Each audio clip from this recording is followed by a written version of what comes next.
Good day everyone. Welcome to this video tutorial on engineering economics, where we bridge the gap between technical decision and financial reasoning. In this session, we'll walk you through some of the most fundamental yet powerful concepts that every engineering student and professional should understand. Discount, rate of interest, compound interest, cash flow diagram, and finally, continuous compounding. Our first topic is about discount. So, ano nga ba yung discount? So, normally, outside of engineering economics, merong iba't ibang meaning yung discount. So, discount means a reduction in the original price of a product or service. So, for example, if a shirt costs 1,000 pesos and there's a 20% discount, you'll only pay na lang na. So, ang magiging computation niya is 1,000 minus 20% times 1,000 para maibawas yung 20%. So, equals to 800 na lang siya. So, sa everyday use, discount is equals to bawas presyo. Ganun yung ibig sabihin niya. So, usually, ginagawa siya para maka-attract ng customers during sales or promotion. So, in normal use, ang ibig sabihin ng discount is price cut. Yung uri ng discount na to is tinatawag din siya na trade discount or yung discount na ginagawa kapag nagbabawas ng presyo kapag bibili ng isang product. Or pwede rin naman tawagin, meron ding tinatawag na cash discount. So, ang purpose naman nito is parang katulad lang din siya ng trade discount. So, ang ginagawa lang nito is magbabayad ka ng mas maaga para makakuha ka ng lesser amount ng bill. So, for example, binigyan ka ng condition na kapag ka nagbayad ka ng mas maaga ng in range of 10 days, babawasan niya ng 10%. So, pwedeng ganun yung mangyari. Binawasan niya pa rin, nagkaroon ka pa rin ng discount. So, ang tawag dun ay cash discount na halos katulad lang din ng trade discount. So, pero ang pag-uusapan natin ngayon is ibang discount. So, sa engineering economics naman, iba naman yung meaning niya. So, pero bakit nga ba siya naiiba dun sa dalawa? So, ang ibig sabihin kasi dito sa engineering economics na discount is occurs when a transaction requires that interest be paid in advance, usually at the start of the interest period. It is the interest deducted in advance. So, discount is equals to future worth minus present worth. So, in simple terms, siya ay interest. Interest din siya na binabayaran mo in advance. Tulad nga nung sa meaning, usually at the start of the interest period. So, sa start siya. So, kadalasan, di ba, yung interest is binabayaran mo after nung time period na yun. Tapos, ayun yung nagiging future work. Pero sa case ng discount, iba naman siya. Binabawas na agad siya. So, bakit nga ba siya ginagawa? So, ginagawa siya para sa view ng isang lender, makukuha niya na agad yung interest na dapat kukunin niya sa'yo agad. Kukunin niya sa'yo after nung time period. Pero sa borrower naman, ang mangyayari is, kunwari, kapag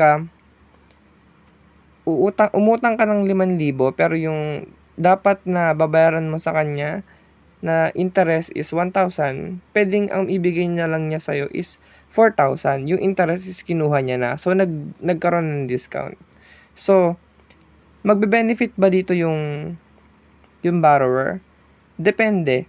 Kapag kasi kinuha niya na yung interest, mas konti na ibabayaran mo. So, for example, sa una nating example is, kung yung umutang ka nga ng 5,000 tapos dapat meron kang interest na 1,000, binayaran mo na agad siya. Kaya 4,000 na lang yung nakuha mo. Pero kung may interest siya at babayaran mo siya after ng time period, dapat ang babayaran mo is 6,000. So, parang nag-benefit yung borrower na nakapagbayad na agad siya. So, ang babayaran niya na lang is lesser. So, let's go on to the formulas na. So discount is represented by bigger capital D. So F is F minus P. So or future worth minus present worth. Or pwede rin siyang kunin as D is equals to F times D na maliit times N or future worth times discount rate times N or yung number of period of time. So ang discount rate naman is ayun. Ang formula ng discount rate is I over P or yung interest rate naman is D over 1 minus D. 1 minus D. So ang pagkakaiba ng discount rate sa interest rate is yung discount rate is yung rate nung ibinawas sa'yo. So kapag yun yung sa ibinawas, yung interest rate naman is yung kinita sa'yo nung lender. Yung parang sa simple interest lang. So para makuha naman yung principal, merong F is equals to 1 minus DN and I is equals to DI plus D. So let's go on to the sample problem na. Sample problem for discount. So a man borrowed 5,000 pesos from a bank and agreed to pay the loan at the end of 9 months. The bank discounted the loan and gave him 4,000 in cash. So tulad nga ng example ko kanina, na tulad na lang din dito sa sample problem is yung hiniram niya is dapat 5,000 pero yung nakuha niya lang is 4,000 na lang. So ano ba yung mga hanapin dito? A. What was the rate of discount? B. What was the rate of interest? C. What was the rate of interest for 1 year? And lastly, D. What was the amount of discount? So, ang given is F is equals to 5,000 or future worth and P or principal is equals to 4,000 and N is equals to 9 months. So, sa A, hinahanap is what was the rate of discount. So, ang formula niya is I over P. I over P is para makuha yung I is 5,000 minus 4,000 of all over 5,000 pesos. So ang equals is 0.20. Sa next naman is rate of interest. So, ang formula niya is I is equals to D over 1 over D. So ayun lang, 0.20 is equals to 1 divided by 0.20 is equals to 0.25 or 25%. Next naman is C or rate of interest for 1 year. So, ang formula niya is I over PN. So, 1,000 pesos all over 4,000 times 9 over 12. So, ang sagot is 0.3333 or 33.33%. And lastly, yung D, which is the amount of discount. So, D is equals to F minus P. So, napakadali lang niya is 5,000 pesos minus 4,000 pesos equals to 1,000 pesos. And may note dito na D is equals to I. So, dahil sabi nga dito sa una nating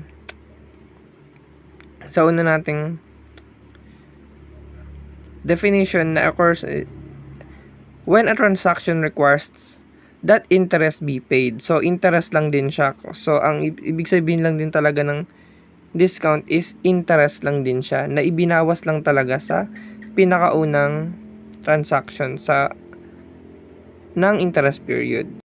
Compounding interest, for instance, or it means that interest earned for a given interest period is calculated based on the principal plus the accumulated interest at the start of the period.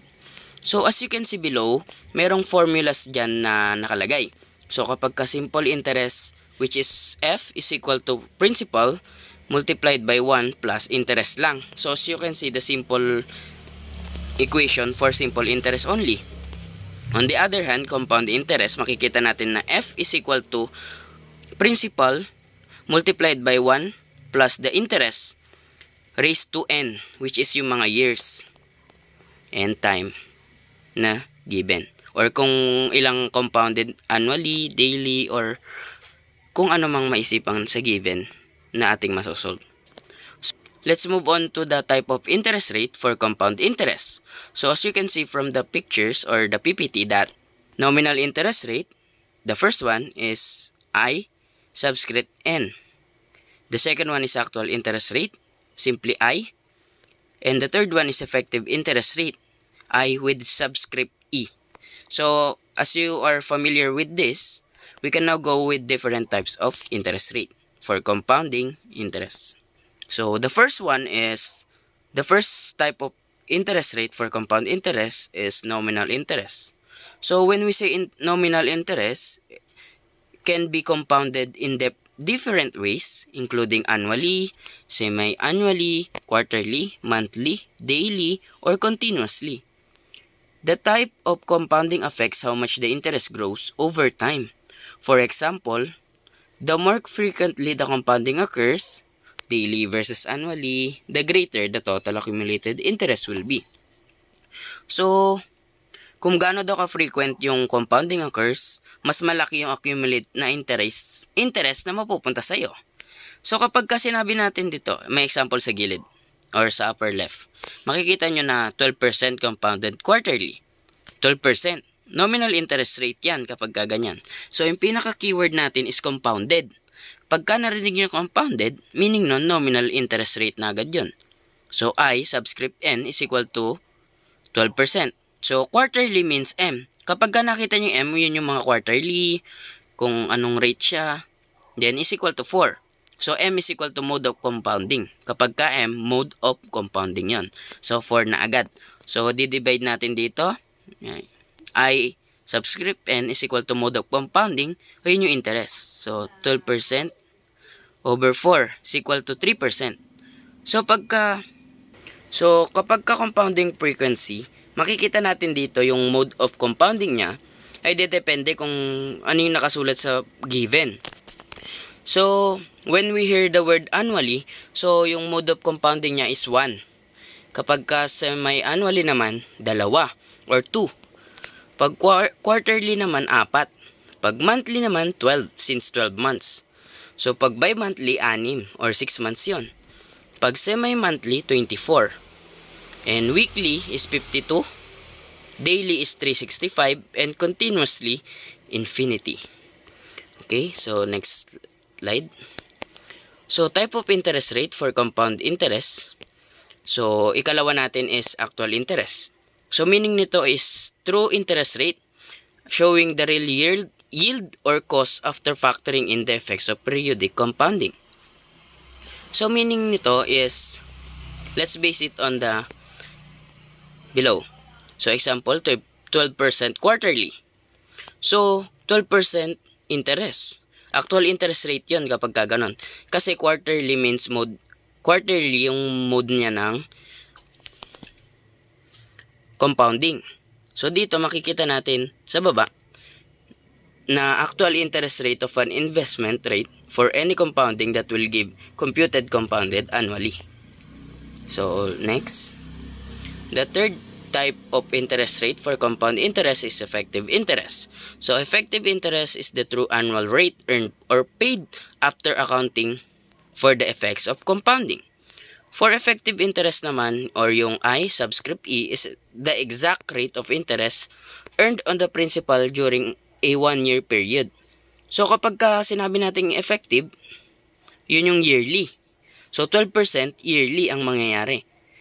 Tapos, kapag I effective naman, 12%, that's 4% compounded annually. Basta isang taon yung kalalabasan niya.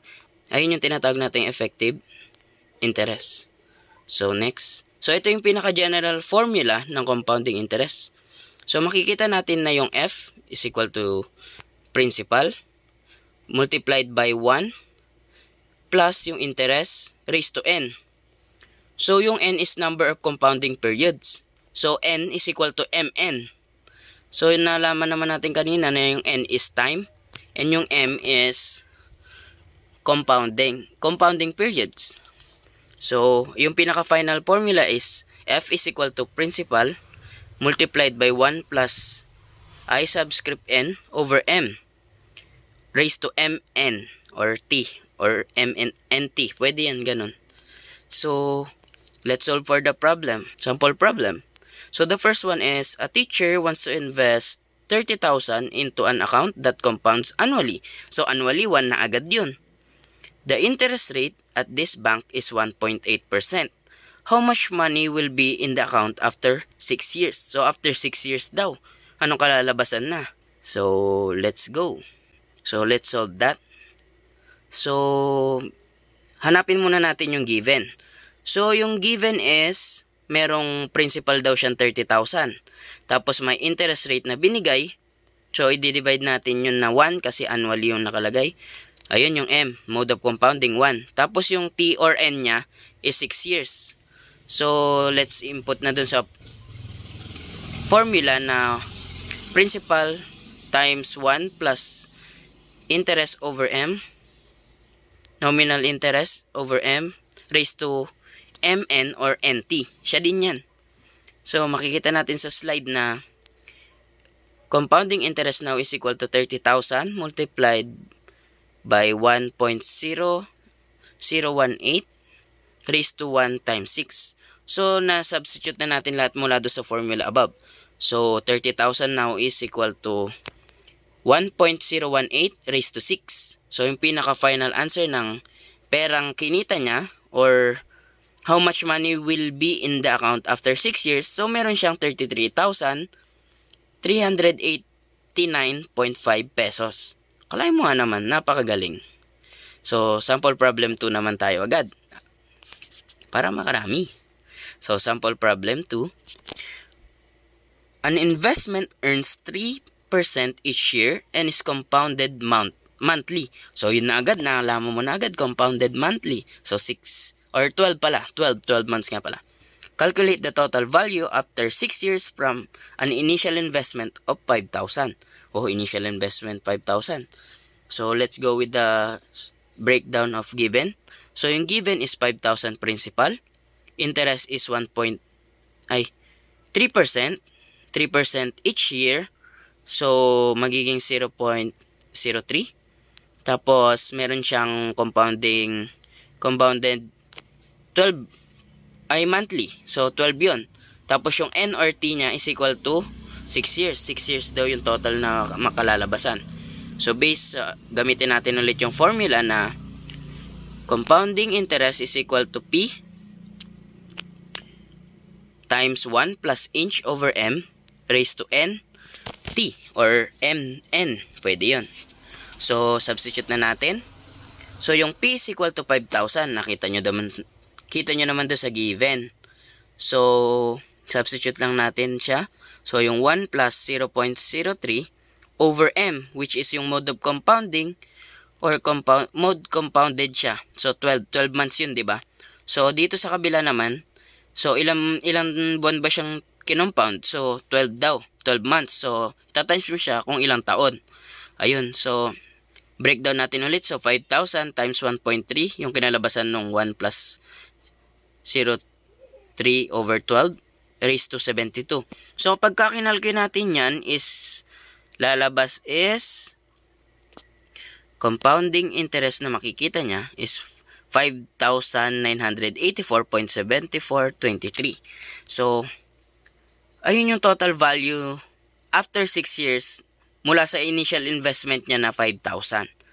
So yun lang. Thank you.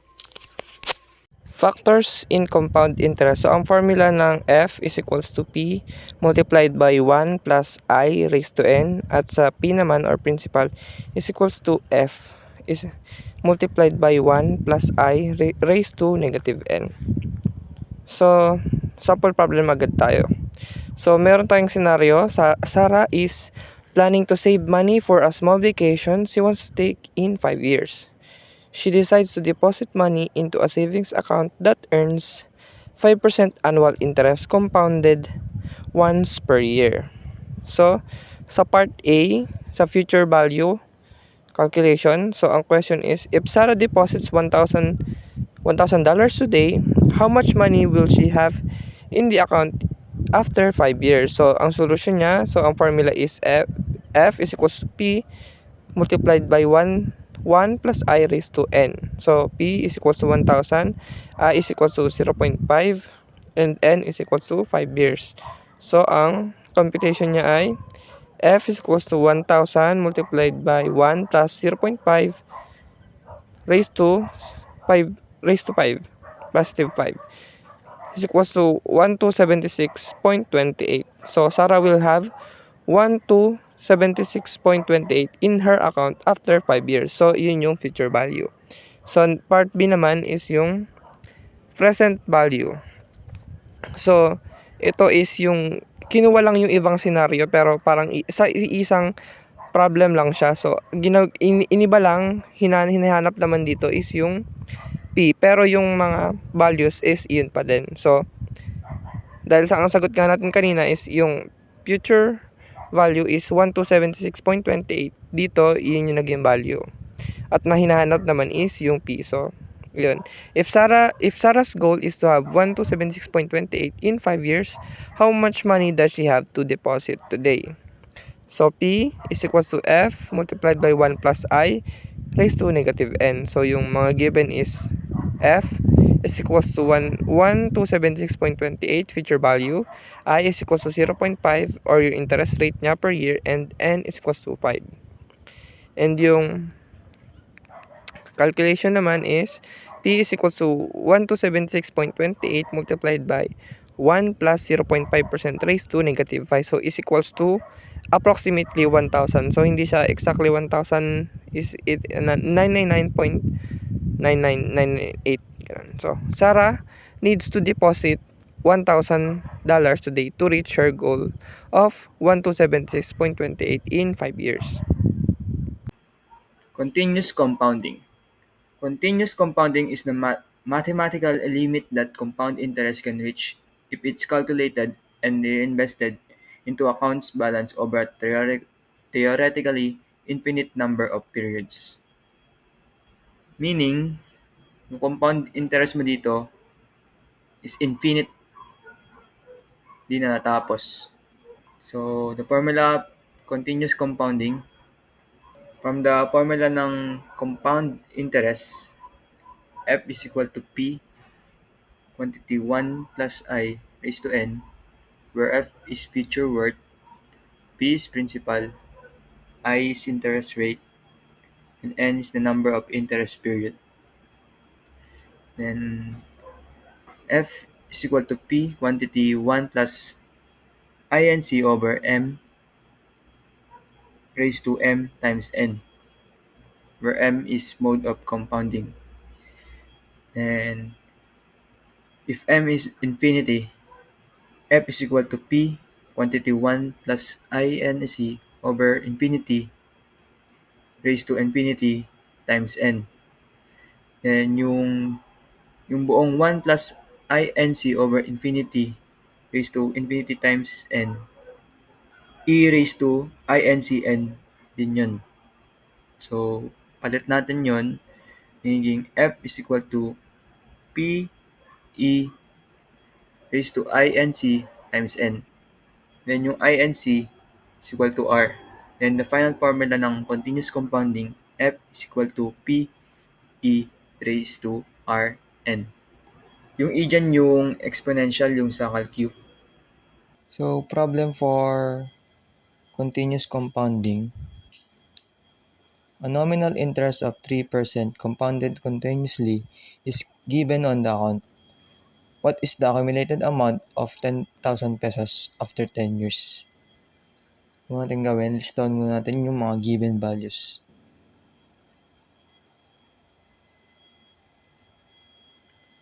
So, ano-ano nga ba yung mga given? Meron tayong given na rate of interest na 3%.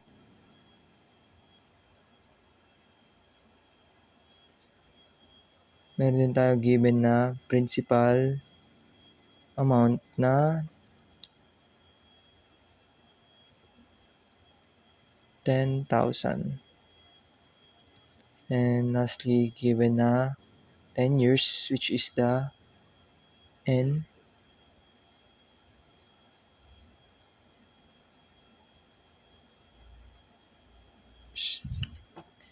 So, paano ba natin na-solve yung pinapakuha?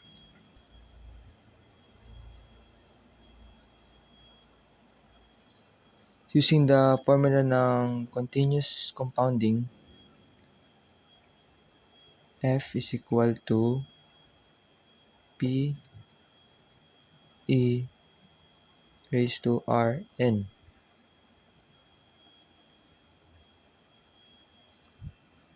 Using the formula ng continuous compounding na F is equal to P times E raised to Rn.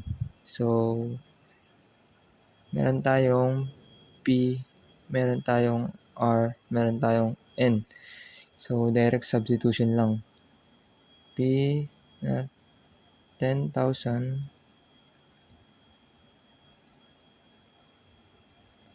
tapos times E raised to R na 0.03 times sa N na 10. So, input na natin sa calcu. 10,000 0.03 times 10 is equal to, so the future worth is equal to 13,498.5881.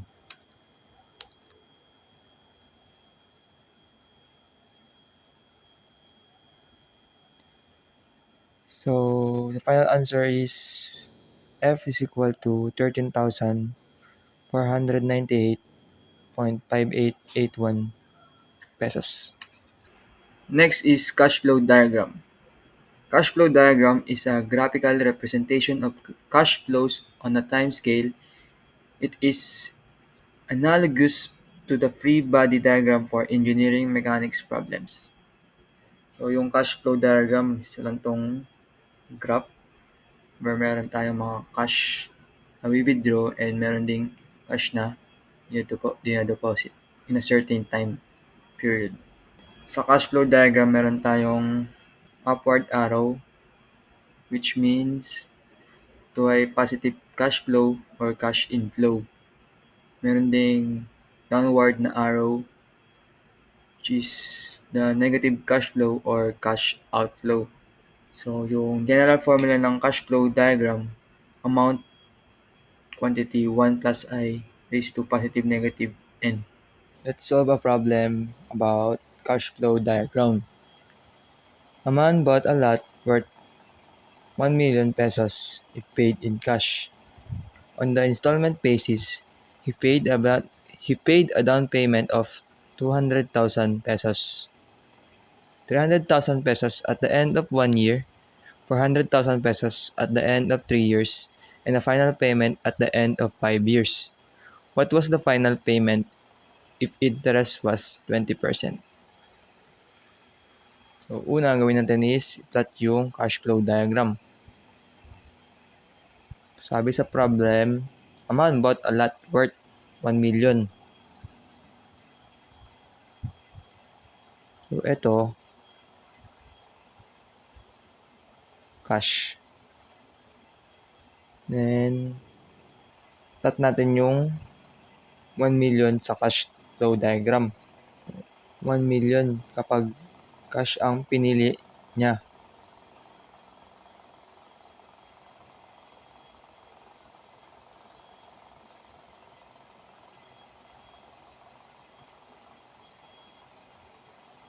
At 0 year. Then, on installment basis naman, mag-down siya ng 200k. Kaya 200K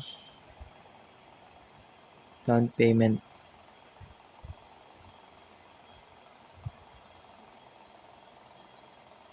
at 0 year din.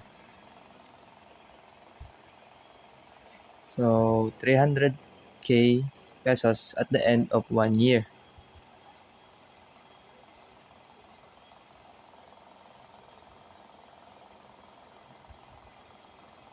One year.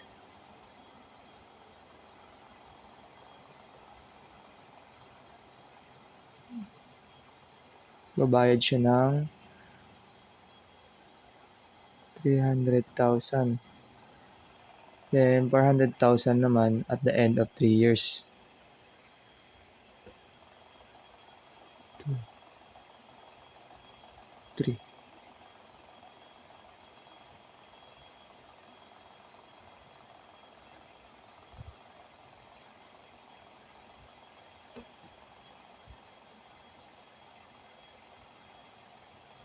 $400,000. And a final payment at the end of 5 years.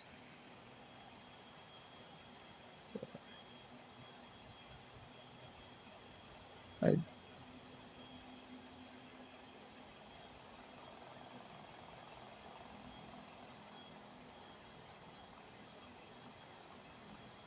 Which is unknown, kaya X.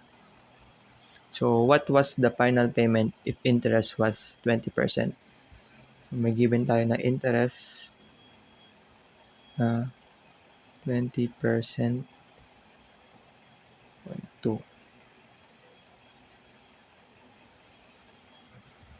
So using the general formula ng cash flow diagram,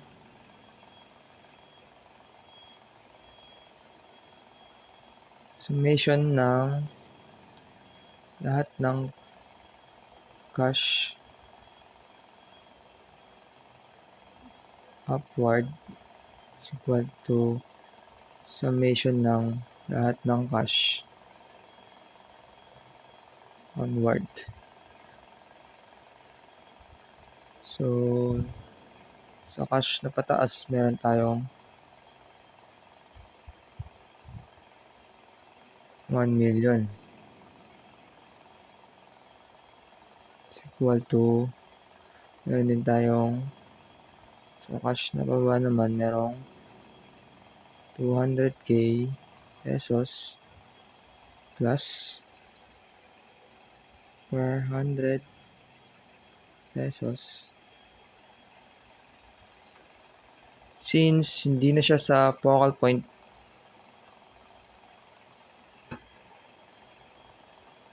$300 lang to, 300. Since di na siya sa focal point, and after ng 1 year na to,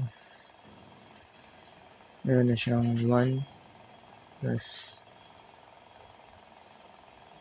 I raised to negative n. So, bakit negative n? Since lahat ng mga itong, mga cash na to, is ibabalik natin to 0 year.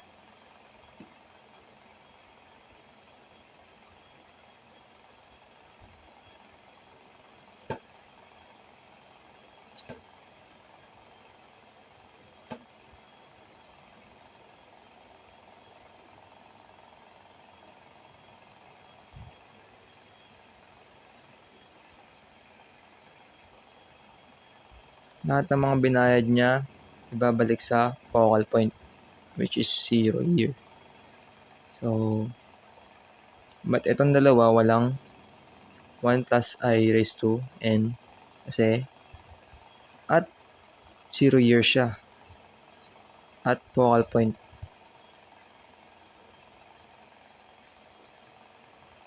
So, x plus 400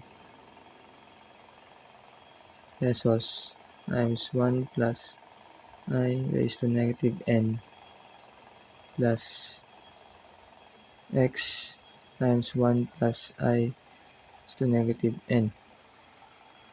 So, 1,000,000 is equal to 200,000 plus 300,000 1 plus I. Yung I is 20%. 0.2 raised to what? Ano yung N? N is 1. 1 year. Negative 1 plus 400,000 1 plus 0.2 raised to ano ulit yung N? 1, 2, 3. So 3. Negative 3 plus X 1 plus 0.2 raised to negative 5. So, to solve for X,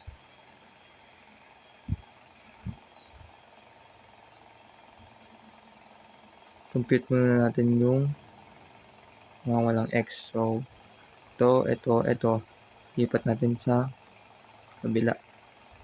So, kung nilipat sa kabila,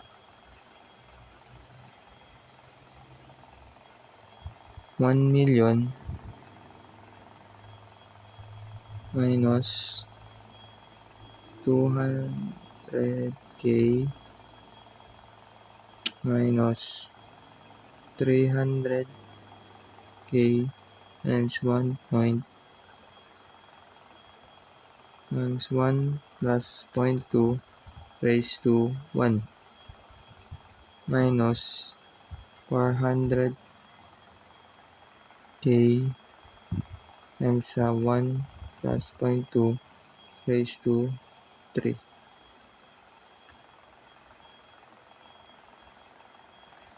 is to 3.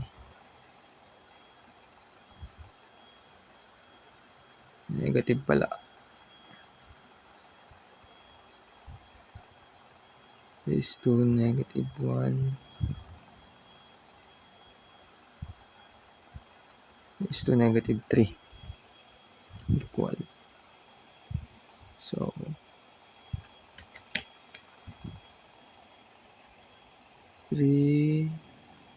518.5185 pesos is equal to X 1 plus 0.2 raised to negative 5. So, shift solve na lang natin para makuha yung X. X is equal to answer to alpha X 1 plus 0.2 raised to negative 5. Shift solve.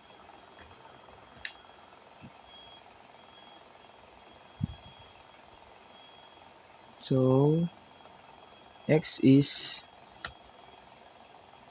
792,576. So, ayan yung answer. Ayan yung final payment after at the end of 5 years.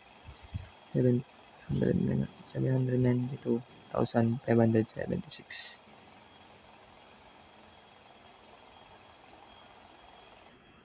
And that's the end of our discussion in engineering economics. Thank you.